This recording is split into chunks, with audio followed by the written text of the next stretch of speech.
बिस्मिल्लाहिर्रहमानिर्रहीम। अस्सलाम वालेकुम व्यूअर्स, मैं हूं फ़हीम अहमद आपके अपने चैनल नॉलेज टीवी पे। और आज हम डिस्कस करने जा रहे हैं आर्टिकल को, जो कि ग्रामर का एक अहम हिस्सा है। तो आर्टिकल बेसिकली क्या चीज़ है, सबसे पहले इसका कॉन्सेप्ट लेते हैं कि कहता है कि द वर्ड ए और an and the are called articles, they come before nouns. A, an और द का जो हम यूज़ करते हैं नाउन से पहले, ठीक है, तो इन्हीं को ही आर्टिकल्स कहा जाता है। बेसिकली तीन आर्टिकल्स हैं, ठीक है, ए, एन और द, ठीक है। ए और एन जो है इनको डेफिनेट आर्टिकल्स कहा इनडेफिनेट आर्टिकल्स कहा जाता है, जबकि द को डेफिनेट आर्टिकल्स कहा जाता है। यानी द के अंदर हमें डेफिनेटली पता होता है कि कौन सा पर्सन या कौन सी चीज़ के बारे में बात की जा रही है, जबकि इनडेफिनेट के अंदर हमें ये नहीं पता होता कि किस बंदे को रेफ़र किया जा रहा है। फॉर एग्ज़ाम्पल कहते हैं कि there are to articles a और एन एंड द, ठीक है। A or an is called indefinite articles. Indefinite articles because it usually leaves indefinite the person or the thing spoken of. Like our doctor mean कोई भी doctor हो सकता है। यानी जब हम लिखेंगे कि आर डॉक्टर, तो कोई भी डॉक्टर हो सकता है। दैट इज़ एनी डॉक्टर, यानी कोई भी डॉक्टर हो सकता है। तो इनडेफिनेट आर्टिकल में हमें डेफिनेटली चीज़ों का नहीं पता होता कि किस चीज़, कौन सी चीज़ हमारी मुराद है या हम किस चीज़ के बारे में बात करने जा रहे हैं। The is called the definite article because it normally points out some particular person or the thing. क्योंकि दा को इसलिए डेफिनेट आर्टिकल कहा जाता है क्योंकि ये किसी ख़ास बंदे या ख़ास चीज़ जिसका हमें मालूम होता है कि जिसके बारे में बात की जा रही है, तो इस वजह से दा यूज़ होता है। और वहाँ पे यानी हमें पता होता है कि कौन सा बंदा मुराद है। जिस तरह से हम कहते हैं दा ही सा द डॉक्टर, तो इसका क्या मतलब होगा कि सम पर्टिकुलर डॉक्टर, की कोई ख़ास डॉक्टर जिसके बारे में बात की जा रही है। तो दा हमें डेफिनेटली बताता है कि किस बंदे के बारे में बात की जा रही है। The definite article is use before singular countable nouns. Singular और काउंटेबल नाउन्स के सामने जो है वो कहता है कि दा का यूज़ होता है, ठीक है। A book, N orange, a girl, इसकी एग्जांपल्स हैं।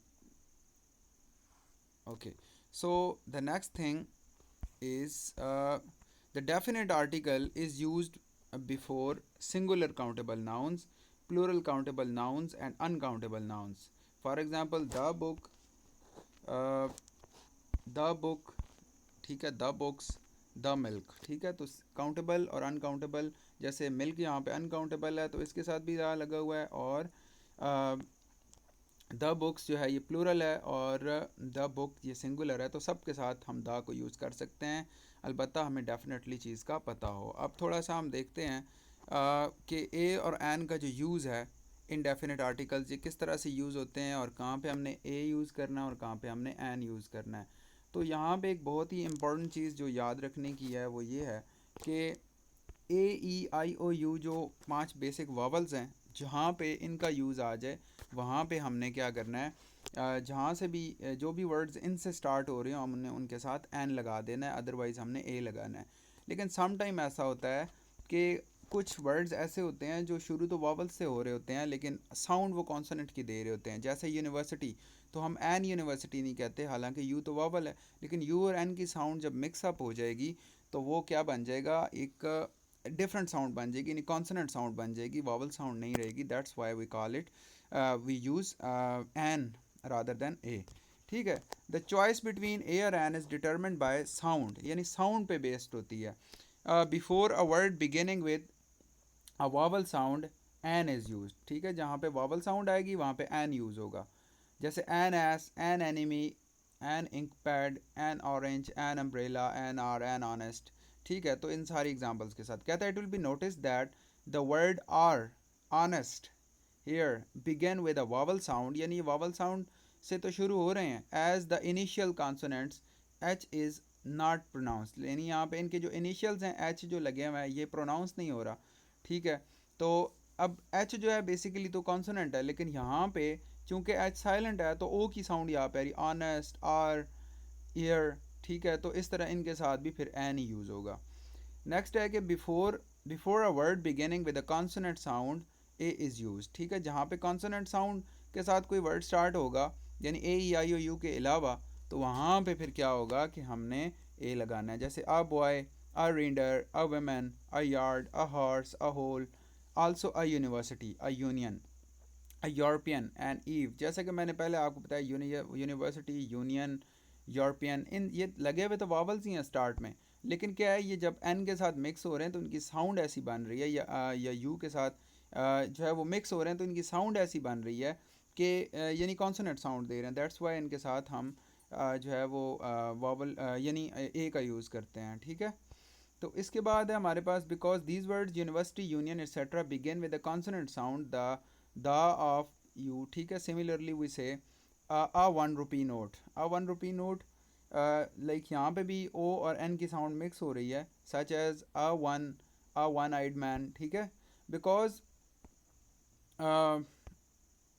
Because one begins with the consonant sound w, one, w sound, okay, so it is beginning with a v sound, v, I am just going to write it, v sound. तो next है हमारे पास, some native speakers use an before word beginning with h, like h sound, यानी इसके साथ जब अल्फाज start होंगे तो कुछ जो नेटिव स्पीकर्स हैं वो क्या करते हैं, इसके साथ ए ही यूज़ करते हैं। If the first syllable is not stressed, अगर फर्स्ट सिलेबल पे जोर ना दिया जा रहा हो, जैसे एन होटल भी इस्तेमाल करते हैं, मोर कॉमन है आ होटल, लेकिन आमतौर पे आ होटल ही होता है। आ हिस्टोरिकल नावल मोर कॉमन है आ हिस्टोरिकल नावल, यानी वैसे नॉर्मली ग्रामेटिकली जो है वो एन हिस्टोरिकल नावल होगा। आई होप कि इस वीडियो की आपको जो है वो आपका जो टॉपिक था आर्टिकल का आज हम जो डिस्कस कर रहे थे वो आपको क्लियर हो गया होगा।